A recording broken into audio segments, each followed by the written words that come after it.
رسولہ الکریم اما بعد فاعوذ باللہ من الشیطان الرجیم بسم اللہ الرحمن الرحیم قال اللہ تعالیٰ فی کلامہ المجید والفرقان الحمید ما کان محمد ابا احد من رجالکم ولکن رسول اللہ وخاتم النبیین صدق اللہ العظیم۔ بابا زبران درود پاک الصلاۃ والسلام علیکہ سیدی یا رسول اللہ، صلاۃ والسلام علیکہ سیدی یا حبیب اللہ، صلاۃ والسلام علیکہ سیدی یا نبی اللہ وعلی آلک واصحابک سیدی یا محبوب اللہ۔ تنم فرسودہ جاں پاراز ہجراں یا رسول اللہ، دلم پی مردہ واراز اسیاں یا رسول اللہ۔ ذکر دا خیش حیرانم سیاہ شد روز اسیانم، پشیمانم پشیمانم پشیمان یا رسول اللہ۔ چون بازو شفاعت را کشائی بر گناہ گارا، مکن محروم جامی را در آجا یا رسول اللہ۔ چون سوی من گزر آری من مسکین ناداری، فدائے نقش نالینت کنم جان یا رسول اللہ، فدائے نقش نالینت کنم جان یا رسول اللہ، فدائے نقش نالینت کنم جان یا رسول اللہ۔ گناہ گارم سیاہ کارم شفاعت یا رسول اللہ، خراب و خستہ و خارم شفاعت یا رسول اللہ۔ تو غنی از ہر دو عالم من فقیر، روز محشر عذرہائے من پذیر۔ گر تمی بینی حسابم ناگزیر، از نگاہ مصطفیٰ پناہ بگیر۔ میری زندگی کا مقصد تیرے دین کی سرفرازی، میں اسی لیے مسلمان، میں اسی لیے نمازی۔ میرے نہایت واجب الاحترام عزیز بزرگ دوستو، آج آپ کے سامنے جو موضوع بیان کرنے جا رہا ہوں اس کا تعلق عقائد سے ہے، عقیدہ ختم نبوت اور اس کے اوپر عقلی دلائل۔ اللہ تعالیٰ کی بارگاہ میں دعا ہے اللہ تعالیٰ سن سنا کے عمل کر کے آگے پہنچانے کی توفیق عطا فرمائے۔ عزیز سامعین محترم، ہمارا یہ عقیدہ ہے کہ کریم آقا صلی اللہ علیہ وآلہ وسلم اللہ تعالیٰ کے آخری نبی ہیں۔ حضور صلی اللہ علیہ وآلہ وسلم کے بعد کوئی بھی قیامت تک نبی نہیں آئے گا، نہ تو کوئی حضور علیہ السلام کے سائے میں رہتے ہوئے نبوت کا دعویٰ کر سکتا ہے اور نہ ہی کوئی حقیقتاً اس کا دعویٰ کر سکتا ہے۔ یہ ایک پختہ اور اٹل نظریہ ہے ہمارا۔ تقریباً 100 سے زائد نص قطعی الدلالہ اور قطعی الثبوت جو آیات ہیں وہ اس پہ دلالت کر رہی ہیں کہ کریم آقا صلی اللہ علیہ وسلم اللہ تعالیٰ کے آخری نبی ہیں۔ سینکڑوں کے قریب احادیث رسول صلی اللہ علیہ وسلم میں اس کا موضوع ملتا ہے کہ آپ صلی اللہ علیہ وسلم اللہ تعالیٰ کے آخری نبی ہیں، آپ کے بعد کوئی نبی نہیں آئے گا۔ حضور صلی اللہ علیہ وسلم کے دور کے اندر ہی جھوٹے مدعیان نبوت وہ پیدا ہو چکے تھے۔ اسود انسی، مسیلمہ کذاب، یہ حضرت ابوبکر صدیق کا دور تھا جب آپ نے ان کا قلع کما کیا۔ بلکہ جنگ یمامہ جو تھی وہ اتنی زبردست جنگ ہوئی جس میں تقریباً 1200 کے قریب صحابہ کرام شہید ہوئے، 1200، اور ان میں 700 وہ صحابہ کرام تھے جو حافظ قرآن بھی تھے، بدری صحابہ کرام اس میں شہید ہوئے۔ اچھا، اسلام میں جتنی بھی جنگیں ہوئی ہیں، غزوات ہوئے ہیں، ان تمام کی جو ٹوٹل تعداد ہے وہ اکٹھی کی جائے اور یہ 1200 اکٹھے کیے تو 1200 کی تعداد پھر بھی زیادہ ہے ان سے، یعنی اتنا اہم ترین یہ مسئلہ ہے حضور علیہ السلام کی ختم نبوت کا۔ اس کے بارے میں عقلی دلائل عرض کرنے سے پہلے آپ کے سامنے ایک فتویٰ امام احمد رضا خان بریلوی اعلیٰ حضرت رحمۃ اللہ علیہ کا آپ کے سامنے عرض کرتا ہوں۔ آپ فرماتے ہیں کہ مسلمانوں پر جس طرح لا الہ الا اللہ کو ماننا اور اللہ تعالیٰ کو لا شریک ماننا جس طرح فرض اولی ہے، اسی طرح کریم آقا صلی اللہ علیہ وآلہ وسلم کو خاتم النبیین ماننا بھی اسی طرح فرض اولی ہے۔ یعنی جس طرح لا الہ الا اللہ یہ فرض ہے، اس کے بغیر بندہ وہ موحد نہیں ہو سکتا، یاد رکھیں کہ حضور علیہ السلام کو جب تک بندہ خاتم النبیین نہیں مانے گا وہ مسلمان نہیں ہو سکتا ہے۔ اور فرماتے ہیں کہ اس کی اہم ترین دلیل یہ ہے والا کہ رسول اللہ و خاتم النبیین، اللہ کے رسول ہیں اور قرآن کہتا ہے وہ خاتم النبیین ہیں۔ پھر فرماتے ہیں کہ یہ قرآن کریم کا نص قطعی ہے، یہ قطعی حکم ہے، اور فرماتے ہیں کہ اس کا نہ ماننے والا، اس کا جو منکر ہے وہ کافر ہے، بلکہ اس میں شک کرنے والا بھی کافر ہے۔ یعنی دو چیزیں، ایک ہے منکر انکار کرنے والا کہ میں ختم نبوت کو نہیں مانتا، حضور علیہ السلام کے بعد کوئی بھی اگر نبی آ گیا تو وہ بھی نبی ہوگا، وہ بھی نبی ہوں گے۔ ایک تو یہ منکر جس نے انکار کر دیا، ایک یہ کہ جو اس میں شک کرتا ہے۔ فرمایا کہ منکر انکار کرنے والا بھی کافر ہے، اس میں شک کرنے والا بھی کافر ہے۔ اور یہاں بات ختم نہیں کی، بلکہ فرمایا کہ جو شخص اس منکر یا شک کرنے والے کے ملعون عقیدے کو سمجھتے اور جانتے بوجھتے ہوئے بھی اس کو کافر نہ سمجھے، وہ شک کرنے والے کے ایمان میں شک کرنے والا بھی کافر ہو جاتا ہے۔ یہ اتنا یعنی یہ نازک معاملہ ہے کہ انسان تھوڑا سا، مثلا ایک بندہ یہ کہتا ہے جی وہ جو مرزا قادیانی لعنتی ہے وہ ایک اچھا بندہ تھا تو اس کی بارے میں اسٹڈی کر لینی چاہیے، اس طرح کا وہ شک کا اظہار کرتا ہے۔ اتنا شک کرنے والا بھی کافر، اور پھر اگر اس کو کافر کہا جائے تو کوئی بندہ کہے نہیں جی یہ کافر تو نہیں ہے، اس نے تو اتنی بات کی اس کے بارے میں کی ہے، اس کے بارے میں شک کرنے والا بھی بندہ کافر ہو جاتا ہے۔ یہ بڑا حساس معاملہ ہے، یہاں اس کے بارے میں دو رائے تو تصور بھی نہیں کیا جا سکتا ہے۔ عزیز سامعین محترم، سرکار دو عالم صلی اللہ علیہ وآلہ وسلم کے ختم نبوت کے بارے میں چند ایک دلائل آپ کے سامنے عرض کرتا ہوں۔ دیکھیں، اللہ تعالیٰ نے جتنے بھی انبیاء علیہ السلام دنیا میں بھیجے تمام کو معجزات ان کے دور کے مطابق دیے۔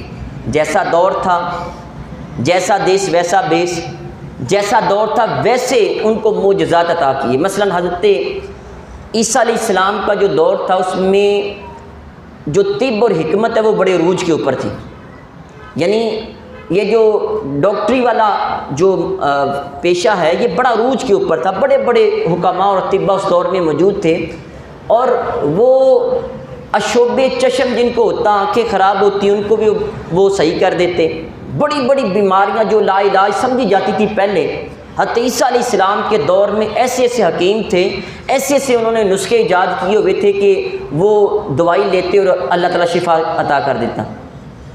جب حضرت عیسیٰ علیہ السلام اس دور میں آئے تو آپ کو اللہ تعالیٰ نے وہ معجزات دیے جو کہ اس دور میں محیر العقول جو باتیں تھیں ان کا کلا کما کرنے والے تھے۔ اللہ تعالیٰ نے حضرت عیسیٰ علیہ السلام کو معجزہ دیا کہ آپ نے یہ تو صرف اس شخص کو شفا دیتے تھے جس کی آنکھیں خراب تھیں، آپ نے اس شخص کو شفا دی جو مادر ذات ماں کے پیٹ سے زندہ پیدا ہوا ہے، آپ ہاتھ پیٹ سے شفا مل جاتی۔ یہ دنیا کے بیمار لوگوں کو تو تندرست کر سکتے تھے، لیکن جو مر جائے قبر میں چلا جائے اس کو دوبارہ زندہ نہیں کر سکتے تھے۔ حضرت عیسیٰ علیہ السلام کو بھی کہتے کم بِإِذْنِ اللَّهِ، وہ کھڑا ہو جاتا۔ اسی طرح حضرت موسیٰ علیہ السلام کا دور دیکھیے، اس دور میں جادو کا بڑا عروج تھا، جادوگر بڑا سر چاڑ کے بولتے تھے، فرعون کے دربان میں اسپیشلی ان کو رکھا جاتا، اور ان کی جو پریڈکشنز تھیں، پیشین گوئیاں تھیں، جو فورکاسٹ تھی وہ بڑے عروج پر تھیں، بلکہ ان کے نجومیوں نے جادوگروں نے بتا دیا تھا کہ فرعون تیری حکومت ختم ہونے والی ہے، کوئی نبی آنے والا ہے اور وہ پیدا ہونے والا ہے اور ان قریب تیری سلطنت کو ختم کر دیا جائے گا، اور اس نے بچوں کو مروانا شروع کر دیا۔ وہ لمبا قصہ ہے کہ آپ کو کیسے اللہ تعالیٰ نے اسی کے گھر میں پرورش اللہ تعالیٰ نے عطا کی۔ تو حضرت موسیٰ علیہ السلام جب آئے تو اللہ تعالیٰ نے آپ کو ان جادوگروں کا کلا کما کرنے کے لیے معجزہ کیا تھا کہ آپ کے ہاتھ میں ایک ڈنڈا تھا، ید بیدا تھا، آپ اس طرح بغل میں ہاتھ کر کے نکالتے وہ روشن ہو جاتا، اور وہ جو عصا مبارک تھا، ڈنڈا تھا، جادوگروں نے اپنی چھڑیاں پھینکی، وہ سانپ بن گئے، آپ نے اپنا وہ ڈنڈا پھینکا، وہ بہت بڑا اژدہا بن گیا، ساری چھڑیوں کو کھایا، تو آپ نے پھر اس کو ہاتھ لگایا، پھر وہ ڈنڈے کا ڈنڈا بن گیا۔ یعنی جادوگروں کا توڑ کرنے کے، یعنی جتنے بھی انبیاء علیہ السلام آئے اپنے اپنے دور کے جتنے بھی تقاضے تھے ان کو پورا کرنے کے لیے معجزات لے کے آئے۔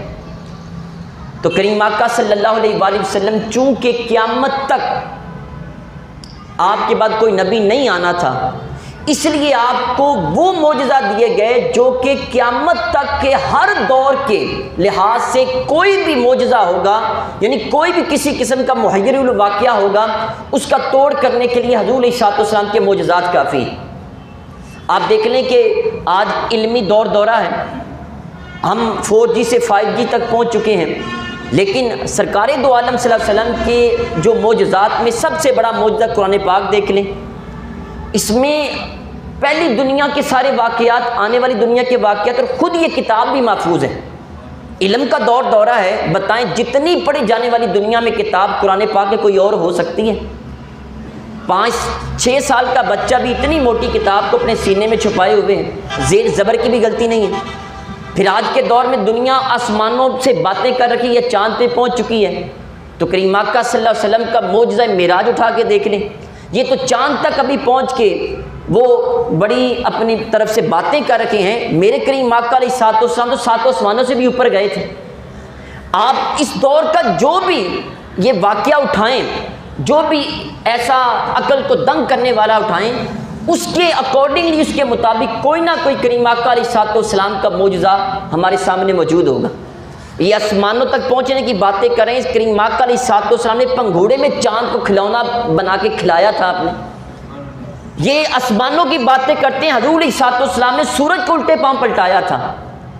تو اس سے پتہ یہ چلا کہ حضور علیہ السلام کے بعد کوئی نبی نہیں آنا تھا، تو اللہ تعالیٰ نے تمام انبیاء کے معجزات سرکار کی ذات میں یکجا کر دیے۔ اسی طرح سرکار دو عالم صلی اللہ علیہ وآلہ وسلم کی ختم نبوت کے اوپر ایک دلیل یہ بھی ہے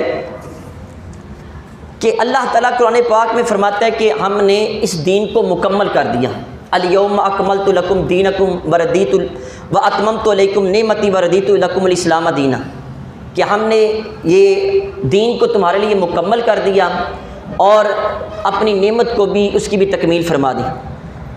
اب سرکار دو عالم صلی اللہ علیہ وآلہ وسلم کے آنے کے اوپر جب دین مکمل ہو گیا، جب اس کی گواہی خود اللہ تعالیٰ نے قرآن پاک میں دے دی، اور قرآن بھی وہ کتاب ہے جس کے بارے میں اللہ فرماتا ہے انا نحن نزلنا الذکر وانا لہ لحافظون، ہم نے قرآن کو نازل کیا، اس کے محافظ بھی ہم ہیں۔ آج تک اس کی زیر زبر میں بھی چینجنگ نہیں ہو سکی ہے، کوئی اس کو تبدیل نہیں کر سکا اور نہ کر سکے گا۔ اور وہی قرآن میں اللہ تعالیٰ فرماتا ہے کہ یہ دین مکمل ہو چکا ہے۔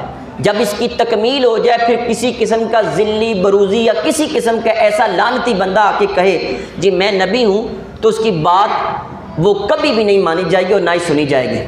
اسی طرح عزیز سامعین محترم، کریم آقا صلی اللہ علیہ وآلہ وسلم کا جو آفتاب نبوت محمدی ہے وہ آج بھی اسی طرح درخشاں اور روشن ہے۔ مثال کے طور پہ اگر کوئی نبی آنا ہوتا تو بڑی بڑی ہستیاں دنیا میں آئی ہیں۔ حضور علیہ السلام کے دور اقدس میں صحابہ کرام موجود تھے، ابو بکر، عثمان، علی، حضرت عمر فاروق اعظم، بڑے بڑے اجلہ صحابہ کرام دنیا میں آئے ہیں، تو کیا ان کو نبوت نہ ملتی؟ بلکہ کریم آقا علیہ السلام حضرت عمر فاروق اعظم کے بارے میں فرماتے ہیں کہ میرے بعد اگر نبی ہوتا تو اللہ تعالیٰ عمر کو بناتا، لہذا میرے بعد کوئی نبی ہے نہیں، اللہ نے کسی کو بنایا نہیں۔ تو کریم آقا صلی اللہ علیہ وآلہ وسلم کے بعد اور بھی بڑی ہستیاں آئی ہیں، مثلا ائمہ فقہا آئے ہیں، ائمہ حدیث آئے ہیں، تصوف والے آئے ہیں، مفسرین آئے ہیں، محدثین آئے ہیں، بڑے بڑے عظیم لوگ آئے ہیں جن کی زندگیاں بندہ دیکھے 30 سال کی زندگی اور کام وہ 30-100 سالوں والا کر کے گئے ہیں، تو ایسے لوگوں کو نبی نہ بنایا جاتا۔ اس کا مطلب ہے کہ نبی اور آنے کی ضرورت تھی نہیں، اس لیے کریم آقا علیہ السلام کی ذات کے اوپر وہ سلسلہ نبوت ختم کر دیا گیا۔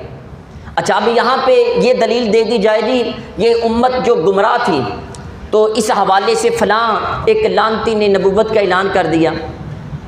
دیکھیے کیا امت میں یہ فلاں اب بھی آیا ہے؟ یہ گناہ تو شروع سے چلے آ رکھے ہیں۔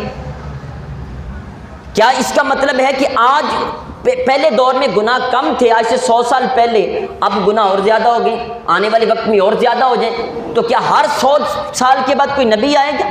عزیز سامعین محترم، اگر اللہ تعالیٰ نے کوئی نبی بھیجنا ہوتا تو بڑے بڑے عظیم لوگ آئے تھے، نبی آ ہی نہیں سکتا، کیونکہ اللہ تعالیٰ نے سلسلہ نبوت میرے کریم آقا صلی اللہ علیہ وسلم کی ذات کے اوپر ختم کر دیا۔ پھر اسی طرح آگے دلیل ایک سنیں کہ یہ ایک زندہ حقیقت ہے کہ جتنے بھی انبیاء آئے، اللہ تعالیٰ نے جتنے بھی نبی دنیا میں بھیجے، ان تمام انبیاء کی جو نبوت تھی وہ ایک دور تک چل سکی، اس سے آگے نہیں بڑھی۔ مثلا کوئی 50 سال، 100 سال، 10 سال، بلکہ ایک ایک نبی ایک ایک گاؤں میں 70 اللہ تعالیٰ نے وہ نبی بھیجے، ان کا سلسلہ نبوت ایک حد تک رہا ہے۔ لیکن اس کے بعد جب کریم آقا صلی اللہ علیہ وسلم کی باری آئی تو اللہ تعالیٰ نے اس دین کو مکمل کر دیا، اور ساتھ یہ اعلان کر دیا ان الدین عند اللہ الاسلام، اللہ کے ہاں صرف اور صرف دین ایک ہی ہے جس کا نام اسلام ہے۔ اگر کوئی اور نبی آنا ہوتا، اگر کسی اور نبی کو نبوت ملنی ہوتی تو اللہ تعالیٰ یہ اٹل فیصلہ نہ فرماتا کہ اللہ تعالیٰ کے ہاں دین صرف ایک اسلام، یہ کوئی اور بھی دین آ سکتا ہے۔ تو اس سے یہ پتہ چلا کہ صرف دین ایک ہی اسلام ہے، اور کریم آقا علیہ الصلوۃ والسلام ہی آخری نبی ہیں، اس کے علاوہ کوئی نبی نہیں آئے گا۔ اچھا، یہاں ذہن میں یہ آپ کے بات آ سکتی ہے کہ دیکھیں حضرت عیسیٰ علیہ السلام، ہمارا یہ مذہب اسلام بتاتا ہے کہ وہ آسمانوں پہ زندہ اٹھا لیے گئے تھے، اب وہ دوبارہ دنیا میں آئیں گے۔ تو یاد رکھیں حضرت عیسیٰ علیہ السلام کے بارے میں 2 باتیں یہ یاد رکھیں، حضرت عیسیٰ علیہ السلام جب آئیں گے تو وہ کوئی نیا دین نہیں لے کے آئیں گے، نمبر 1۔ نمبر 2، جب وہ آئیں گے تو بحیثیت نبی نہیں آئیں گے، بحیثیت امتی بن کے آئیں گے، حضور علیہ الصلوۃ والسلام کے امتی بن کے آئیں گے۔ اگر مذہب اسلام نے یہ بتایا کہ وہ اللہ تعالیٰ کے حکم سے آسمانوں پہ اٹھا لیے گئے، اس بات کو شد و مد سے بیان کرتے ہیں، تو اس بات کو بھی ساتھ بتاؤ کہ اسلام نے ہی بتایا ہے کہ وہ نبی نہیں امتی بن کے آئیں گے، اور وہ کوئی نیا دین نہیں لے کے آئیں گے۔ اسی طرح عزیز سامعین محترم، ایک اس کی عقلی دلیل یہ بھی ہے کہ اگر یہ مان لیا جائے کہ کوئی اور نبی آ سکتا ہے یا آئے گا، تو پھر پوری امت میں ایک مایوسی کی لہر وہ پھیل جائے گی، یعنی یہ پوری امت پیسیمزم کا شکار ہو جائے گی۔ ہر بندے میں یہ ہوگا چلو جی اب یہ گناہ بڑھ گئے ہیں، اب ہم تھوڑا سا انتظار کرتے ہیں، ہو سکتا ہے کہ کوئی اگلے سال یا اس سے اگلے سال کوئی نہ کوئی نبی آ جائے گا۔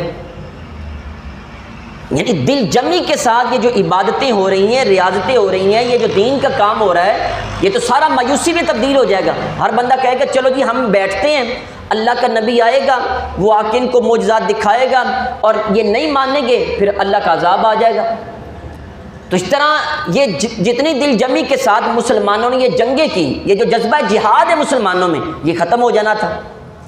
اس جذبے کے ساتھ جو اتنی دنیا کو مسلمانوں نے فتح کیا، وہ فتح نہیں کر سکتے تھے، کیونکہ ہر ایک نے کہنا تھا اگلا نبی آئے گا پھر وہ فتح کر لیں گے، دیکھی جائے گی۔ پھر عزیز سامعین محترم، یہ بھی میں آپ کو بتا دوں، یہ جی آج کے دور کے یہ جو قادیانی، یہ لعنتی ہیں، ان کو سب سے بڑا ٹارگٹ یہ ملا تھا کہ مسلمانوں میں جہاد کو ختم کیا جائے، اور بڑی حد تک وہ اس میں کامیاب بھی نظر آ رہے ہیں۔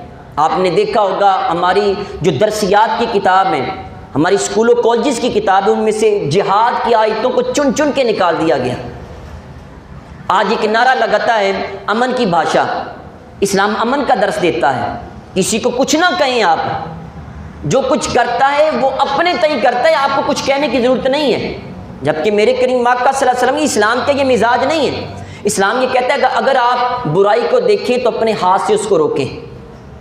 اب آپ کا بیٹا وہ برائی کر رہا ہو، آپ کی عورتیں سروں سے دوپٹے اتار کے وہ باہر بے حیائی پھیلا رہی ہوں، اور بندہ آرام سے بیٹھ جائے کہ نہیں جی جو جہاں لگا لگا رہنے دے، کسی کو کچھ نہ کہیں، یہ امن کی بادشاہ، اسلام امن کا درس دیتا ہے۔ میرے کریم آقا علیہ الصلوۃ والسلام نے فرمایا دیوس ہے وہ شخص جس کے ماتحت رہنے والی عورت بے حیائی پھیلائے، وہ اس کو کچھ بھی نہ کہے۔ فرمایا کہ اگر ہاتھ سے نہیں روک سکتے تو زبان سے روکو اس کو۔ کون کہتا ہے کہ یہ اسلام امن کا درس ضرور دیتا ہے، اس میں تو کوئی شک نہیں، رائے نہیں ہے، کوئی دو رائے ہو نہیں سکتی ہے، لیکن اس کا مطلب یہ نہیں کہ کوئی برائی کر رہا ہے بندہ اس کو کہے نا. جیسے ہم اب ہاتھ سے نہیں روک رہے، میں زبان سے تو جہاد کر رہا ہوں، جہاد کے اعلان کہہ رہا ہوں کہ یہ چیزیں بری ہیں. اگر حضور ارشاد السلام نے فرمایا زبان سے بھی نہیں کہہ سکتے تو پھر تم دل میں اس کو ضرور برا کہو. یہ کمزور ترین ایمان ہے، کمزور ترین یہ ایمان ہے. عزیز سامعین محترم، تو جو اسلام امن کا درس دیتا ہے اس کا مطلب یہ نہیں کہ آپ برے کو برا کہیں نہ، بلکہ ایک بندہ برا ہے، آپ اس کے بارے میں مثلا آپ کاروبار کرتے ہیں تو کاروبار میں آپ ایک بندہ پراپرٹی کا فار ایگزامپل کام کرتا ہے. اب اس کو پتہ ہے یہ فلاں بندہ فراڈیا ہے، اس کے پلاٹ میں رولا ہے، اس نے پلاٹ پہ پہلے قبضہ ہوا، اس کا عدالت میں کیس چل رہا ہے اور ایک شریف بندہ وہ پلاٹ خریدنے لگتا ہے. آپ جا کے اس کو بتائیں یار یہ جو ڈیلر ہے یہ 2 نمبر ہے، اس کا پلاٹ بھی 2 نمبر ہے، یہ سب کچھ یہ چغلی غیبت نہیں ہے. آپ نے اس کے بارے میں بتایا ہے، اسلام اس کی اجازت دیتا ہے. یعنی برائی کا کلا کما کرنے کے لیے اسلام کہتا ہے، اسلام امن کا درس ضرور دیتا ہے لیکن یہ نہیں کہتا کہ آپ برائی کو پروموٹ کرتے چلے جائیں. تو جذبہ جہاد اگر یہ مان لیا جائے کہ کسی نبی اور نے آنا ہے تو یہ جذبہ جہاد بالکل ختم ہو جائے گا. انسان کے اندر یہ جہاد کا جذبہ، یہ جو اتنا زیادہ تبلیغ کا یہ شوق ہے یہ بھی ختم ہو جائے. کوئی نیا نبی آئے گا تو پھر کر لیجیے کہ عبادت، پھر وہ خود ہی تبلیغ کر لے گا. اسی طرح عزیز سامعین محترم، ختم نبوت کے اوپر ایک اور عقلی دلیل یہ ہے کہ اللہ تعالیٰ قرآن پاک میں ارشاد فرماتا ہے وَمَا أَرْسَلْنَاكَ إِلَّا رَحْمَةً لِلْعَالَمِينَ، ہم نے آپ کو تمام جہانوں کے لیے رحمت بنا کے بھیجا. اب جہان کتنے ہیں؟ شروع میں اللہ تعالیٰ فرماتا ہے الحمدللہ رب العالمین، ادھر رحمت للعالمین، یہ عالمین کتنے ہیں؟ تو امام بیضاوی رحمۃ اللہ علیہ فرماتے ہیں تقریباً 18,000 اللہ تعالیٰ نے مخلوقات پیدا کی ہیں، جن میں سے ایک اہم ہے. 18,000 مخلوقات ہیں اور ان تمام مخلوقات کا جو رب ہے وہ رب العالمین ہے، اور ان کے جو رحمت بن کے آئے وہ سونے مدینے والے صلی اللہ علیہ وسلم ہیں. تو اگر کریم آقا علیہ الصلوۃ والسلام کے بعد کوئی نبی آنا ہوتا تو پھر سرکار دو عالم صلی اللہ علیہ وسلم کو رحمت للعالمین نہ فرمایا جاتا، بلکہ رحمت للعالم کہہ دیا جاتا، رحمت للعالمین کہہ دیا جاتا، 2 عالموں کے لیے کہہ دیا جاتا. لیکن یہ سارے جہانوں کے لیے، اور اس کو کوئی قید سے خالی کر کے اللہ تعالیٰ نے فرمایا ہے، اور یہ قیامت تک نہ کوئی نبی آ سکتا ہے اور نہ ہی اللہ تعالیٰ کسی کو اور نبی بنا کے بھیجے گا. اسی طرح عزیز سامعین محترم، ختم نبوت کے اوپر ایک دلیل یہ بھی ہے. اب قرآن پاک اٹھا کے دیکھ لیں کہ قرآن پاک کے اندر جتنی بھی بشارتیں دی گئی وہ پہلے انبیاء کی دی گئی. یعنی فلاں نبی آیا، آنے کے بعد اس نے کہا جی میں چلا جاؤں گا، تو اگر بعد میں جو نبی آئے اس کی نبوت کو قبول کر لینا. من قبل کے الفاظ ہیں کہ حضور عیسیٰ السلام مجھ سے پہلے ایون کہ قرآن پاک کی ابتدا میں والذین یؤمنون بما انزل الیک وما انزل من قبلک، ان پر بھی ایمان لانا جو آپ سے پہلے تھے. اگر حضور عیسیٰ السلام کے بعد بھی کوئی نبی آنا ہوتا تو من بعد کا فرمایا جاتا، من قبل کا خالی یہاں پہ اختتام نہ کیا جاتا. تو اس سے پتہ یہ چلا کہ قرآن پاک میں کہیں بھی اشارہ تن بھی کوئی بات ایسی نہیں ہے جس میں یہ نکال لیا جائے کہ حضور عیسیٰ السلام کے بعد کوئی نبی آئے گا. کریم آقا علیہ السلام بالکل آخری نبی ہے. اسی طرح عزیز سامعین محترم، ایک بہترین جو عقلی دلیل ہے حضور عیسیٰ السلام کی ختم نبوت کے اوپر، وہ یہ کہ پیارے آقا صلی اللہ علیہ وآلہ وسلم کی جو ذات ہے یہ اللہ تبارک و تعالیٰ نے ایک قسم کا ثبوت کے طور پہ پیش کی ہے. یعنی ایک بندہ یہ کہتا ہے کہ میں اللہ کو مانتا ہوں، تو جتنا مرضی مان لے وہ مسلمان نہیں ہو سکتا. آپ دیکھیں عیسائی ہیں وہ بھی اللہ کو مانتے ہیں جیسے ہم مانتے ویسے ہی وہ مانتے ہیں. یہودی ہیں وہ بھی اللہ کو مانتے ہیں جیسے ہم مانتے ویسے ہی وہ مانتے ہیں. اسی طرح آپ سکھوں کے اندر چلے جائیں، وہ ان کے اندر بھی خدا کا کنسیپٹ ہے. ہندوؤں میں چلے جائیں، ہر جگہ پہ اللہ کا کنسیپٹ ہے، لیکن ہم ان کو مسلمان کیوں نہیں کہتے؟ کیونکہ معیار اسلام صرف اور صرف سونے مدینے والے صلی اللہ علیہ وسلم کی ذات ہے. اگر حضور عیسیٰ السلام کو مانا جائے، اور یہ خالی ماننا نہیں، خاتم النبیین ماننا، آخری نبی، اور آخری نبی اس انداز میں ماننا کہ کوئی نبی نہ تو آ سکتا ہے، نہ کوئی ذلی بروزی کوئی بھی نہیں ہو سکتا ہے. اور پھر یہی معیار اللہ تعالیٰ نے قبر کے اندر بھی بنایا ہے. اب قبر میں جب بندہ جائے گا، عام تو ہم نے سنا 3 سوال ہوتے ہیں، من ربو کا، ما دینو کا، 2 یہ، تیسرا یہ ما کنت تقول فی حق ھذا الرجل، 3 سوال ہوتے ہیں، لیکن بخاری شریف میں صرف ایک ہی سوال کا ذکر ہے، وہ آخری اور تیسرا ما کنت تقول فی حق ھذا الرجل۔ اچھا، مفسرین نے، محدثین نے یہاں بڑی پیاری تشریح فرمائی ہے کہ پہلا سوال جب وہ من ربو کا، تیرا رب کون ہے، تو عیسائی کہے گا ربی اللہ، میرا رب اللہ ہے، تو فرشتے کیا اس کے بارے میں کوئی کنفرم فیصلہ لکھیں گے؟ عیسائی بھی وہی کہے گا، یہودی بھی وہی کہے گا، سکھ بھی وہی کہہ دے گا ربی اللہ، میرا رب اللہ ہے، تو معاملہ تو ابھی جوں کا تو ہی پڑا ہوا ہے۔ پھر اس کے بعد ما دینو کا، تیرا دین کون ہے، تو یہ جو آج کے دور کے مرزائی یہ بھی کہتے دینی الاسلام، اسلام ہمارا دین ہے، یا منافقین جو ہیں وہ کہتے دینی الاسلام، ہمارا جو دین ہے وہ اسلام ہے، تو معاملہ یہاں بھی کلیئر نہیں ہوگا۔ معاملہ صرف اور صرف کہتے ہیں، جو جیسے کوشچن پیپر دیا جاتا ہے وہاں پہ سوال لکھا ہوتا ہے کہ 5 سوال کرنے، لیکن پہلا سوال کمپلسری ہے، لازمی ہے، لازمی سوال میں جو فیل ہوتا ہے وہ سارے سوالوں میں چاہے کئی بھی ہوں، چاروں سوال اس کو پاس تصور نہیں کیا جاتا۔ تو اسی طرح جو اصل معیار ہے وہ صرف آخری سوال ہے، ما کنت تقول فی حق ھذا الرجل، کہ کریم آقا صلی اللہ علیہ وآلہ وسلم کے بارے میں کیا کہا کرتا تھا، یہ تیرا کیا عقیدہ ہے، اور سونے مدینے والے صلی اللہ علیہ وسلم کی ہستی پاک وہاں پہ موجود ہوگی، اگر تو وہ حضور علیہ السلام کے خاتم النبیین ہونے کا یقین رکھتا ہو، دنیا میں یہ نعرے لگاتا رہا تھا کہ تاجدار ختم نبوت زندہ باد زندہ باد، تو فرشتے کہیں گے یہ پکا مسلمان ہے، باقی سب کو جہنم کی طرف دھکیل دیا جائے گا۔ یہ کنفرم بات ہے، ایک ہی ہے معیار، اور وہ سرکار دو عالم صلی اللہ علیہ وسلم کی ذات ہے۔